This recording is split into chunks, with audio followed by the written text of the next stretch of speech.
Welcome everyone to Watch Your Story. I'm your host Emmanuel Mutui.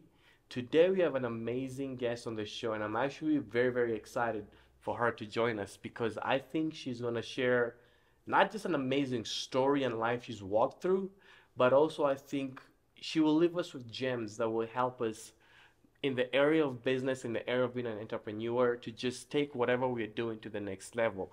Because she's just a driven woman who wants it all, which is amazing. And she's also a believer, so she's grounded in the word, but she's believing for the impossible because she knows she serves an amazing God who will deliver. And I could continue hyping her up, but I don't want to make her nervous. So I'm just going to introduce her and we're going to get right to the story. So, without further ado, Gina Parker. It kind of sounds like, because I've been watching the Spider-Man movies, uh, Peter Peter Parker. Parker. Peter Parker. Yeah, it's like, I almost say Tobey Maguire. I was like, no, wait a minute. Not Toby. Yeah, Gina. my son calls Peter Parker his brother. Oh! Brother. That's perfect. Yeah. Hey, that's awesome. So, welcome to the show. Thank you. Thank you for having me. This is going to be a great interview, and I can't wait for the people to hear your story. And before we even jump to this story, she's written an amazing book called Breaking the Silence. Breaking the Silence. I just had to make sure it's Breaking the Silence. And before we even talk about the book or your story, if you were to, it's going to be a hard question. Okay. If you were to summarize this book in a sentence, what would you say? Well, a story of resiliency and overcoming trials that were meant to harm you. Yeah. That is powerful. Yeah. That is awesome. So let's go back to the beginning like we always do. Where are you from? I am from Ohio originally. Been in Okay. Colorado since 2017. Yeah. Yeah. And fun fact on the set right now, the three of us have all lived in Ohio. Yeah. And that's like the first Ohioan uh, trifecta I've had since I've been here. Right. So, fun fact for you. Maybe one day we might do a quiz and I ask, what is the one interview that all the people on the set were from the same area? Maybe. But anyway, so from Ohio, when you were young, what did you want to do? Oh my. I wanted to be a veterinarian growing up. Really? Yeah. Yeah. Okay. And then yeah, it's so random, right? Very random. Yeah. And then I realized you had to go to school for like 8 years, and I also didn't like school, so Oh. I honestly didn't really know what I wanted to do Okay. after high school, but I decided to go into nursing, just because of the job availability, and of course I wanted to help people, so that's what I ultimately decided. Okay. So when you were growing up in Ohio, were you on a farm? Is it a city? Smaller, kind of like town. It's a city, but we didn't. Everybody kind of knew everybody, Yeah. and very close to like farm area. So all my friends like lived out in the middle of nowhere, and Wow. so yeah. What would you say was the things that you learned from, because when you go in a big city, obviously different trials, different lessons, and obviously if you're growing in a small town, the same thing. What would you say were some of the lessons that you learned in that time that you've carried over till today? I think the older I got, I realized how big the world was, Mhm. and I kind of just realized how, in being from that small area, everybody kind of followed in this like system of, kind of getting a job and not, just staying, like my whole family kind of just stayed there and didn't really branch out. And I think the older I got, the more I like wanted to expand and do something different and not be like everybody else. And I think that's kind of like where my drive is like originated from, is to Mm. like get out of here and make Mhm. something of myself. So I definitely attribute that to growing up somewhere kind of small. Yeah. And when did you move from there? So I actually moved in 2012, um, and moved a couple places, and then ended up in Colorado to Okay. pursue what I do now. So, Yeah. hmm And when after high school, did you go into nursing or? yes. So I went into nursing after high school, and I moved around. So I dropped out. I moved somewhere else. I started, kind of Mhm. just was back and forth, and Yeah. ended up in the middle of that going to medical assisting school, because I wasn't going to be where I was long enough to Mhm. complete the school. So then I did that, and then I got a job in medical assisting. Didn't Wow. love it, wanted to make more money, went back to nursing school, and that's kind of when I found my passion in aesthetics. Okay. Hmm And so before we even moved past high Yeah. school and all that, tell me a little bit about your family. Were you guys close? Were you? Yeah, I mean, I grew up like lower middle class, just very simple family. I had my mom, my dad, my little sister. We just grew up in the same house. We always grew up in. I mean, my grandma's been in the same house. It's just a very like simple, Wow. simple life. Yeah. Okay. So yeah, my parents are still in the house I was, born in that they got it before I was married, so, or before they were married. Yeah. So That is so cool. yeah. And were you guys a Christian family? So I grew up Catholic. Okay. My dad, we went to church every Sunday. I grew up in Sunday school. My mom never really attended church, but Really? It's always mm-mm. the opposite. Yeah, so my mom goes maybe on Christmas or Easter, but she was never really into it growing up. Yeah. So that's intriguing to me Yeah. because you hear it's a mom and the dad who stays at home. So how did was there like a weird dynamic when the dad is going and the mom is not? It was just normal for us. Okay. My dad would, my grandma would go, my dad would go, and then we just grew up going every Sunday, and that was just what we did. And I went to Sunday school, I think kindergarten through like Mhm. 11th or 12th, yeah. Yeah. So, And when would you say, because you're a believer now, yes, obviously, when yes. would you say that you had an encounter with the Lord where you truly made it your own faith? Right. I do believe like growing up Catholic kind of hindered my walk with God because I didn't really know God. Okay. I felt like more I was going through the motions and I didn't have a relationship. It was more like this is what I'm supposed to do, Like I got baptized as a baby, I get confirmed, I do this and this is you go and you it's very structured. And after I kind of um left for college, I kind of went on my own and I went to a non-denominational church which I had never gone to before and it was so different and I actually just kind of felt I felt like wow like and I started kind of getting into Mhm.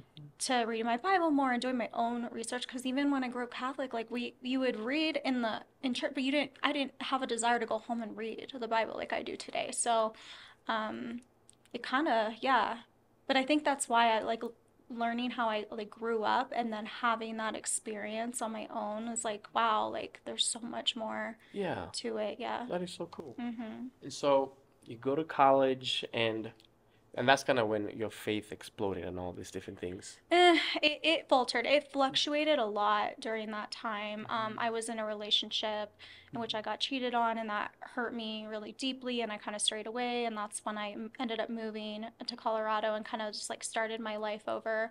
Um, and there, yeah, I went to church and stuff, but I felt like I was kind of distant from God Yeah. for a while. So now let's get into kind of the beginnings of the book. Okay, Well, not the beginning the way you start because right, but you like, start. yeah, I start right in there. I I was like, it was. I will never forget. It was a Thursday morning.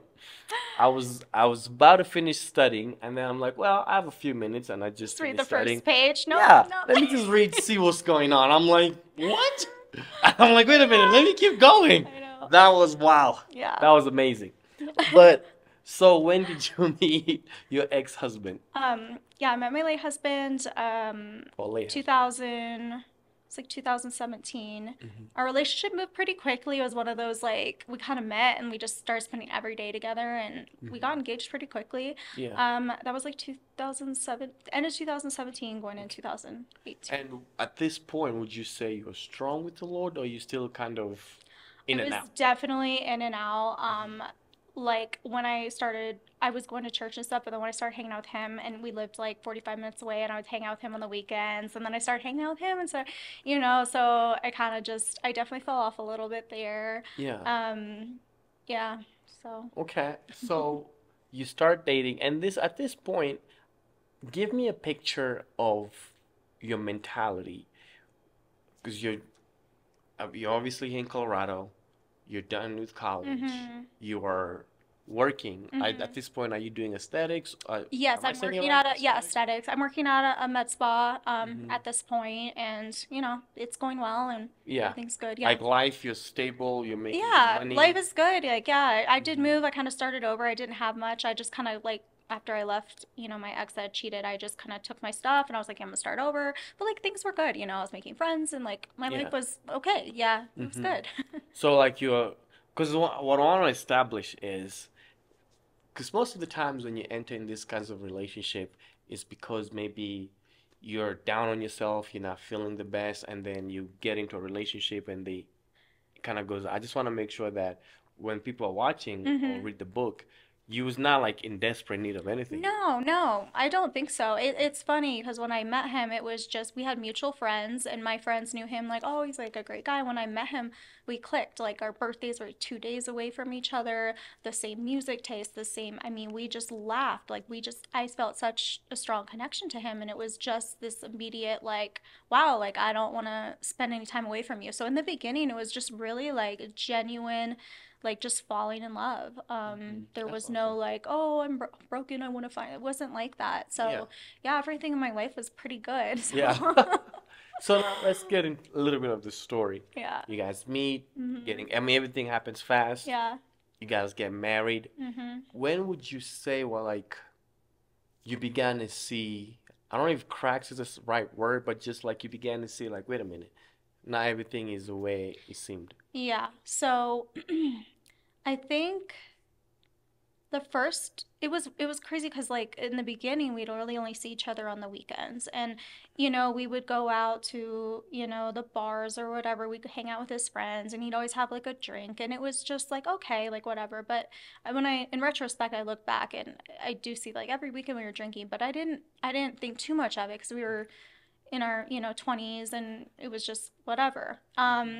Then whenever we got engaged, we ended up buying a house, and kind of things there actually staying together and realizing he was drinking a lot more than I had thought. I kind of noticed that he was drinking during the day and drinking, and then I kind of was like, this is concerning at a point, and that's when I contacted some of his family members. I was like, is this like normal? And everyone was kind of like, oh yeah, like, and I was like, like it was just this Okay. weird, like, why has nobody Right. told me, like, kind of thing. So Uh-huh. it kind of unraveled like a little slowly, and then there was like an incident where I had I was taking the trash out and I like picked up the trash can. I think I talked about that in my book, and all these bottles had fallen out of the bottom of the trash can, and I was thinking to myself like, wait, when, how, why, like, I'm here every night. So and I'm like, did you have a party? And he's like, oh no, like, and then I was like, what is going on? So then I started actually actively like watching, like looking in the cabinets where, like, where are you at? What do you know? Like, it started, yeah, Mm-hmm.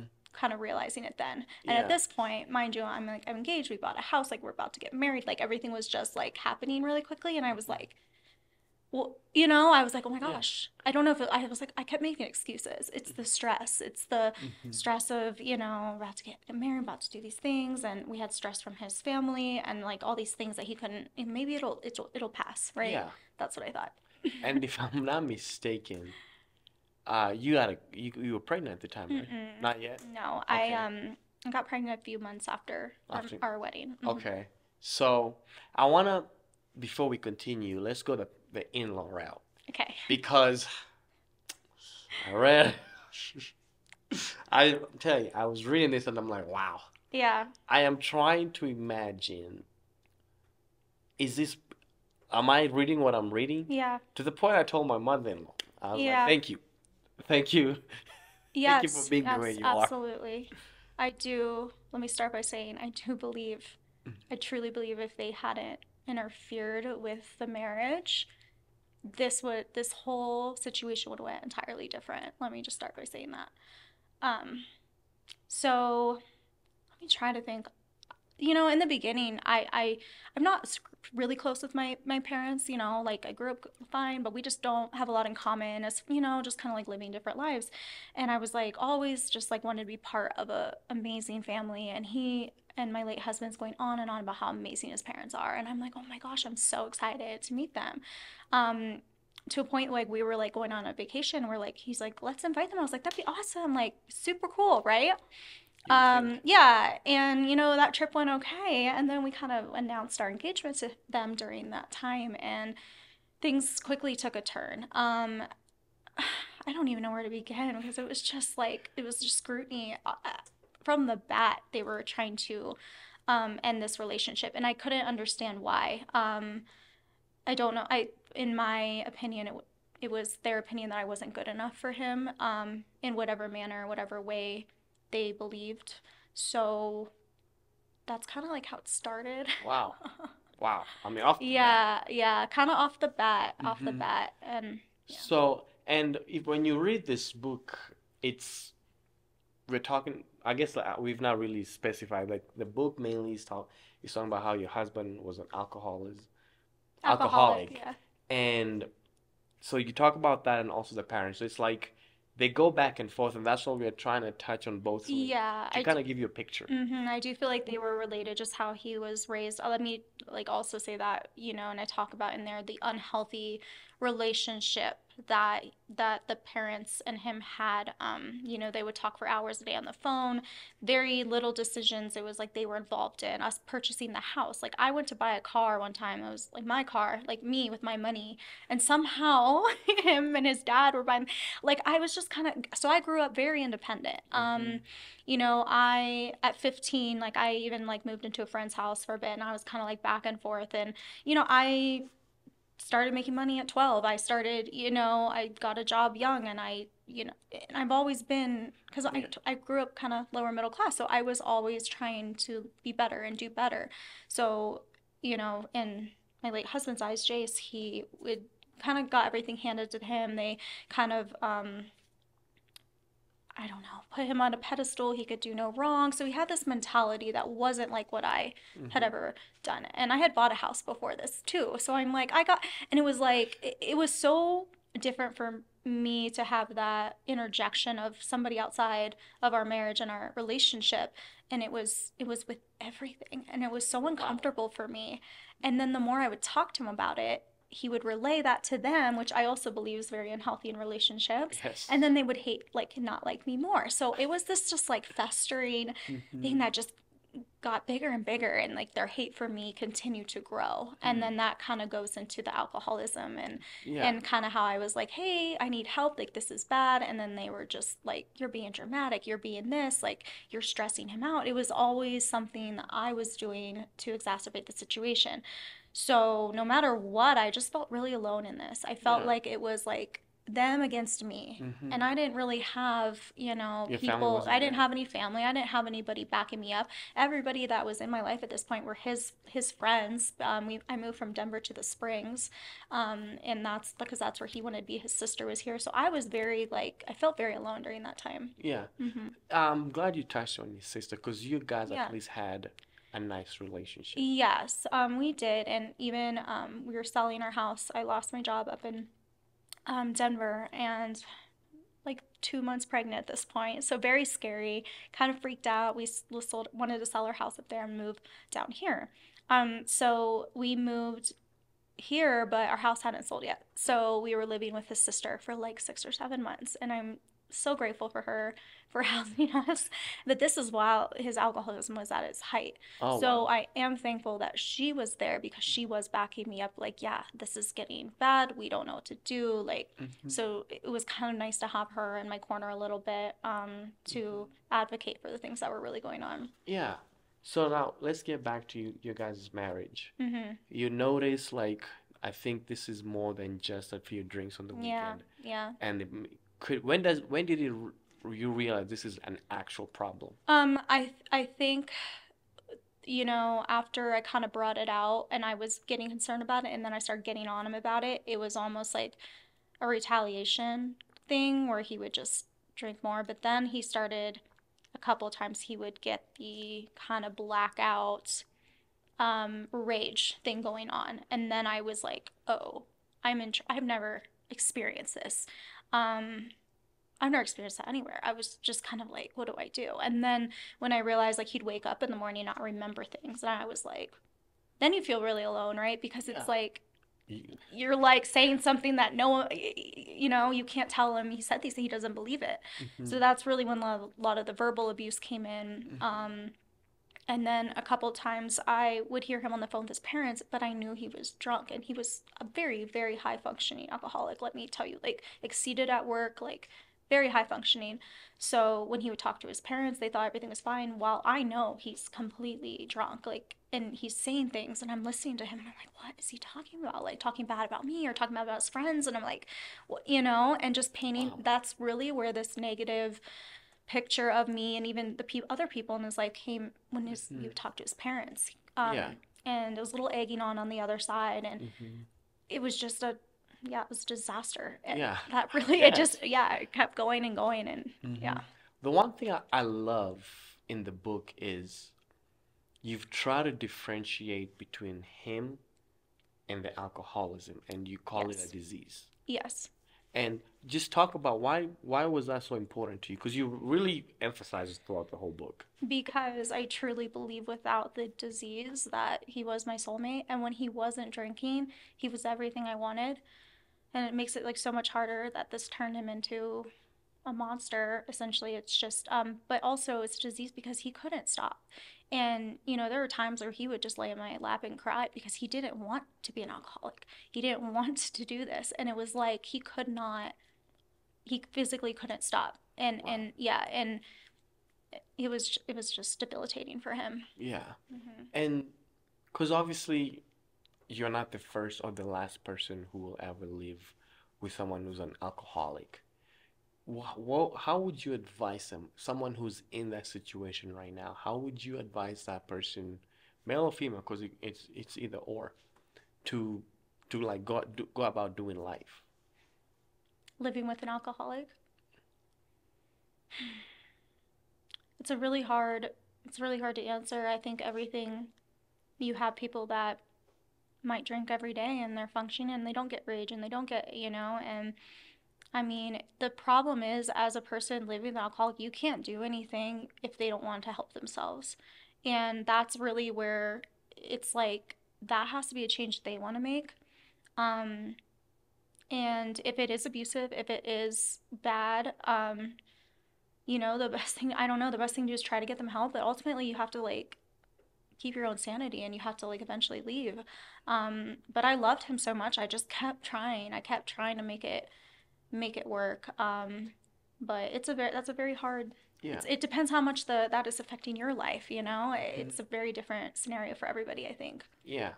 I wanna take you to this part in the book, Okay. and if you don't want to share this, we'll just cut this out. And if you do end up sharing, we'll just leave it all in. And it's because this was the first time, I guess, well, not first, because off the bat, I'm already sad. But this just, I guess, just made me, I don't even know how to describe it. I was so distraught when I read it. I think you guys were living a party and you got him out, and I think you took him home. Maybe, I'm not sure where you are, but he eventually ended up peeing on you. Mm. Yeah, so that was actually my sister's wedding. I was in the wedding. So typically Yes. when we are out with people or at a party, I am watching him like a hawk.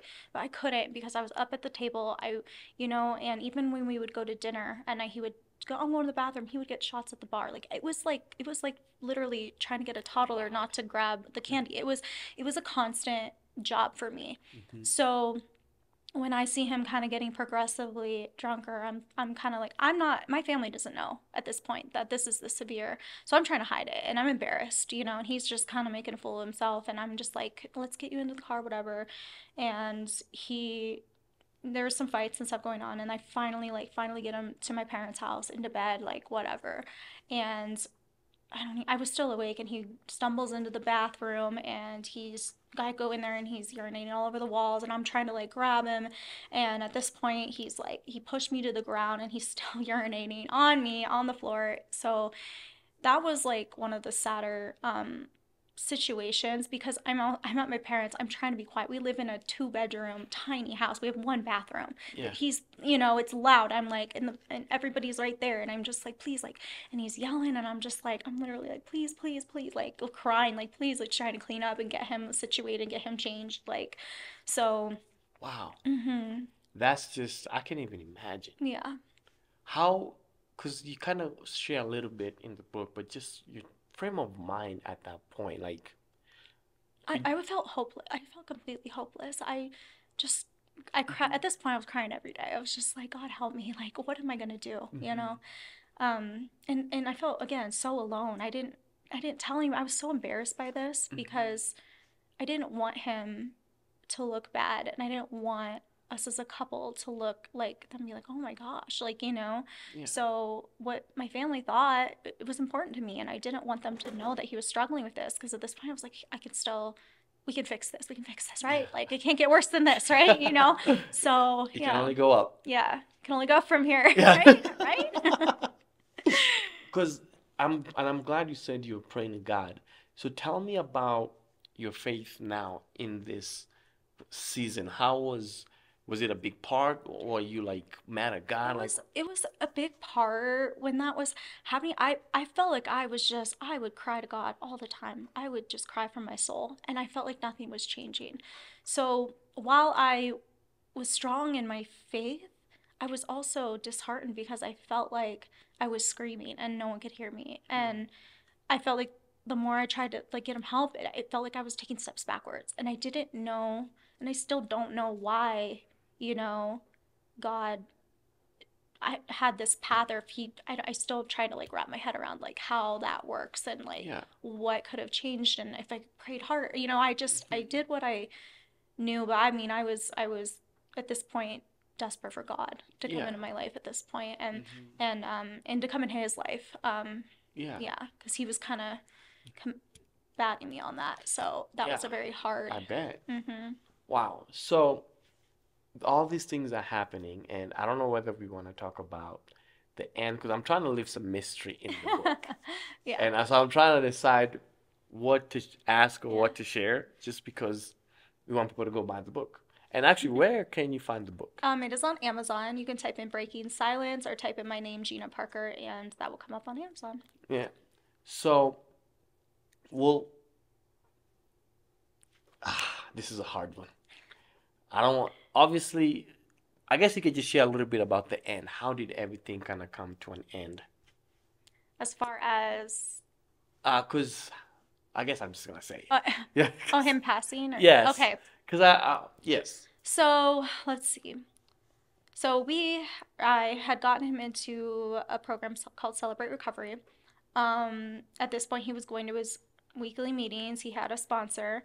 During this time, you get your chips, your 30 day, your 60 day. So he would come home with these chips, but like I knew he was still drinking. But the problem is when I would confront him about it, it would turn into like shame, and then he would go on a bender if I had to be very careful. So I would just pretend, and it's so sad, but I would just be like everything. He wasn't drinking to a point of rage and violence at this point. So I was like, okay, like I felt like the first time in like a couple years, like I was able to breathe. So I was just like, okay, congratulations, going along with it. Like I was like, okay, like I'm just so tired. I'm so tired at this point. Yeah. I'm just I'm done. I have Hmm. nothing left to me. I was in abusive work relationship, abuse, all this stuff, and I'm like everything's kind of just okay. So I'm like I just want to be okay. So I kind of ignored that. And go up to the day before he passed. We were just at the house hanging out. We had a really good night, and I could tell he was like being goofy, and I was like, what are you like, what's going on? Are you drunk? He's like, oh no, I took, I did some edibles, and I'm just like hanging out, like whatever. And he was in a good mood, and I was like, okay, whatever. So we went to bed. Probably went to sleep around 10:30, 11, and he's always passed out before me. And he's like, I want to stay up and watch a movie. And I was like, okay, thinking that's weird. Like, I'm tired. So I go to bed, and um, I end up waking up around 6 something in the morning, and I had rolled over, and his face very close to mine, and he was dead. And I touched him, and I could tell he'd been dead for several hours. So yeah, I laid next to him most of the night. Wow.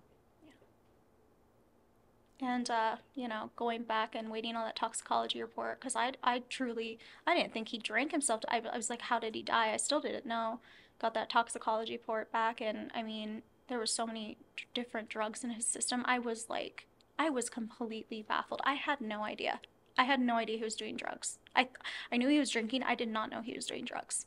Other than THC, I did not know he was doing like, Yeah. yeah. How How much do you blame yourself?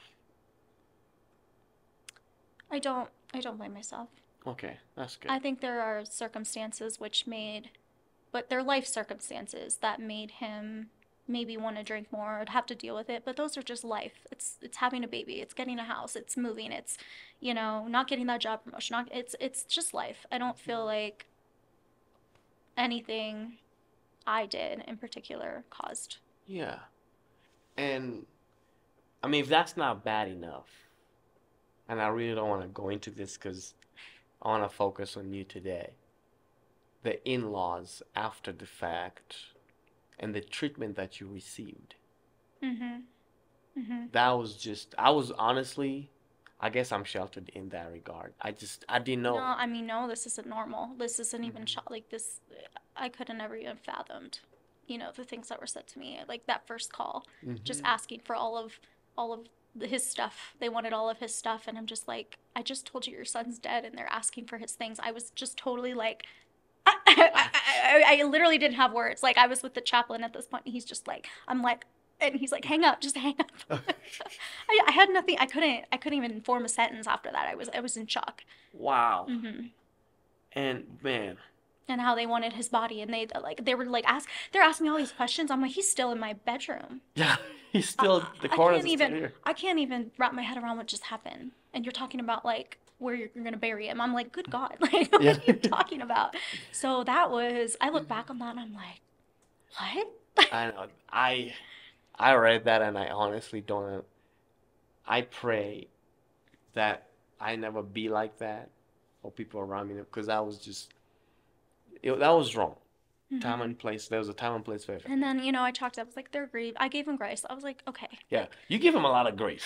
You're a very graceful person. I know. I keep and even now, even today, I'm trying. Like Hmm. it's the hardest thing. It's the hardest thing. Yeah. So, because I want to get back to you and what you're doing now. So, how did you, because one of the most important thing when it comes to passing, because I was speaking at a memorial 2 weeks ago, and what I was sharing is learn how to grieve well. Hmm. Because a lot of times when people, instead of grieving, people just hide them, shove them down, and try to move on, and then later they explode or Yes. anything. Yes. How did you go about grieving? I love that you asked that because I think this is super important to reflect on. Because in this book, you can see how different people grieve, and you can see what the outcome of how you grieve affects other people. So I would like to think how I was taking things was with understanding and grace, and then there are people that are kind of out of their mind a little bit, like with just their devastation, and they cannot process this in a healthy manner. So it manifests and it hurts other people along the way. Um, what was your original question? I'm sorry, because Just now get I'm just like going on my spiel about grieving No, because that is a because I question. think in here you can see how his parents were grieving, Hmm. not a healthy manner. And but you would hope like eventually they'd come around and be like, oh, we were wrong, and I've Yeah. made mistakes where I said something or did something rash, and I was like, oh my gosh, I'm sorry, I wasn't in my right mind. I think taking accountability for your actions and realizing, just self-reflection, realizing, oh yeah, I might have said that and that wasn't a right thing to do at that time, and apologizing, moving on. I think that's important. Some Hmm. people have that and some people don't Yeah. have that. So Yeah. you also got to take into consideration someone just might not ever Yeah. realize those things, and the hurt I've Hmm. received from others and the pain I've gone through. I can't change how other people treat me. Yes. I can change how I allow it to affect my life. Hmm. And that's really hard because, of course, it still affects your life, Yeah. but you can really choose how you're going to react to those type of things. Yeah. Well, so the original question Yeah, what was was the original? Sorry. no, no, I love that. Just Yeah. how did you grieve? So, for the first, I grieved for like, it was like a couple weeks. I mean, I was just beside myself. And then I kind of just, like all of these things I was getting attacked, right, from outside people. And I kind of went into defense mode. And at that point, I think I shut down. I wasn't grieving. And I didn't grieve for several months because I was just like, I was numb, completely numb. Um, so once I kind of got past these attacks and these things that were happening to me, I did start grieving, but it wasn't until more later, which is kind of a weird thing. And actually, I like kind of I went to 2 years of therapy and kind of realized I was suppressing a lot because I was in defense mode.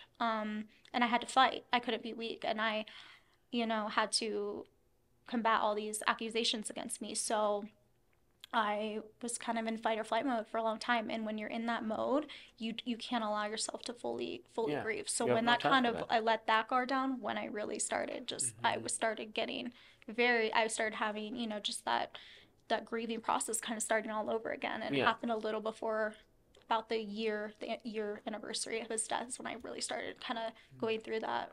Hmm.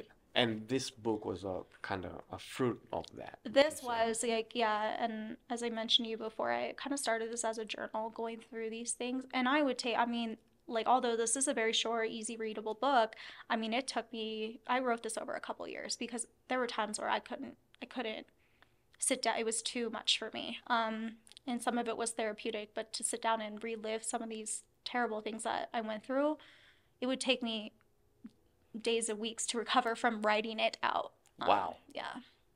And I guess one of the beautiful things that came from your marriage was your son. Yes. How is he like? Does he understand like what happened? Like the dad is not there, Hmm. and how did you help him understand that? Yeah, so we have a lot of photos around the house, and he knows his daddy's in heaven, and he is gonna see him one day. And some days randomly he'll be like, "I miss my daddy." He doesn't remember him. He was one when this happened, but I show him all the pictures of them, and just he's like, "Oh, I miss him." Like it's very sweet. So he knows he's not here. When he's older, I'll explain Hmm. everything in more detail, but right Yeah. now he understands that he doesn't have a daddy, and Yeah. he's okay. And That's awesome. he says, "I don't have a daddy, but I have a mommy." Strong mommy too. Yes. So let's get to now.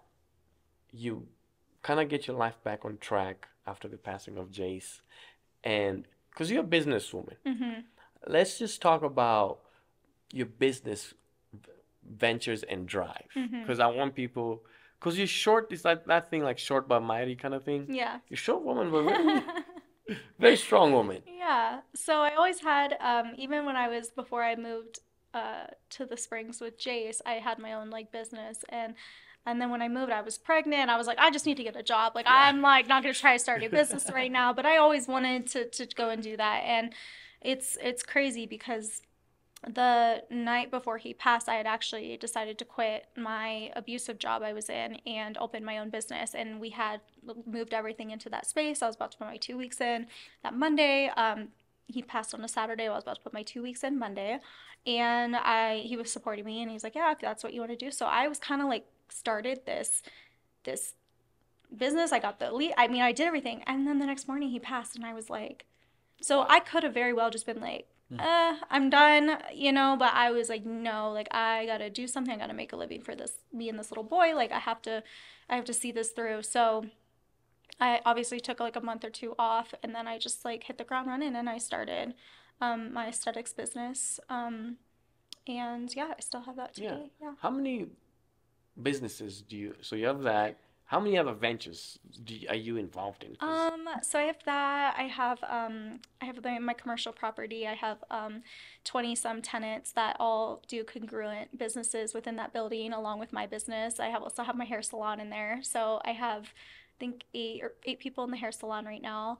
And I dabble in a couple other things. I have a couple other little side businesses. So like, like 3 or 4 at any given time.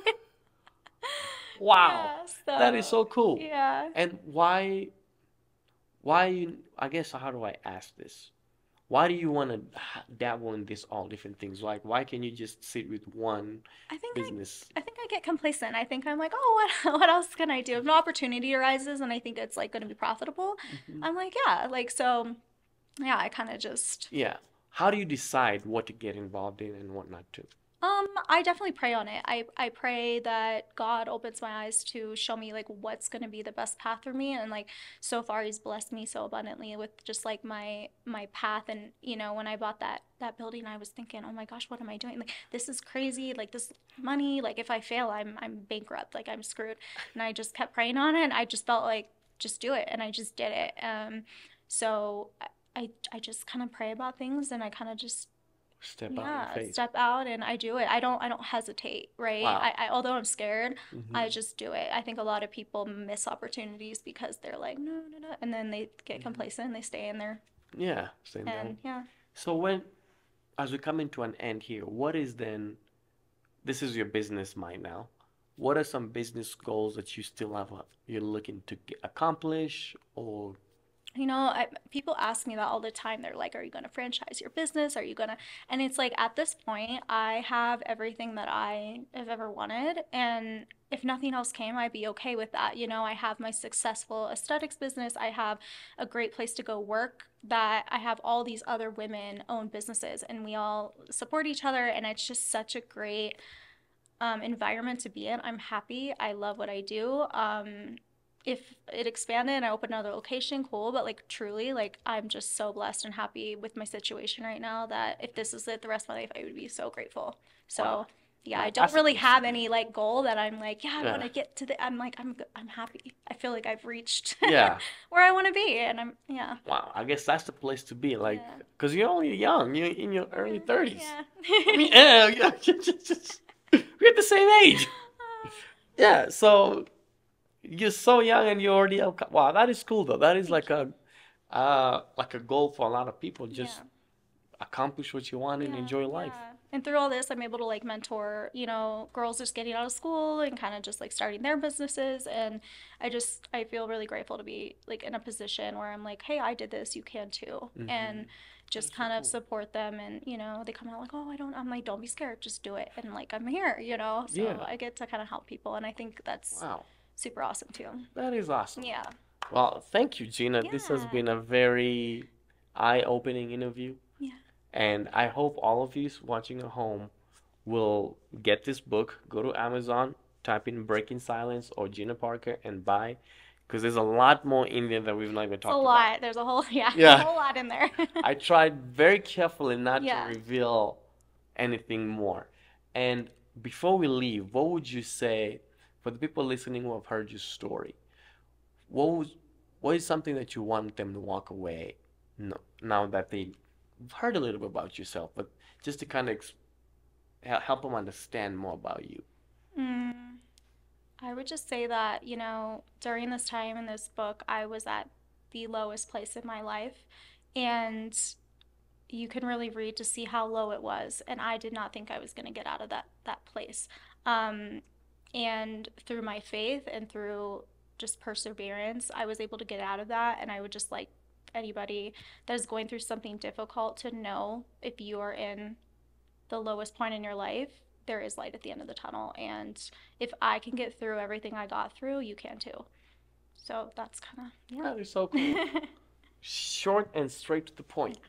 Thank you for coming. Yes, thank you. Thank you all for listening. Remember this thing that I keep saying every time. We all have a story. What's your story? Goodbye.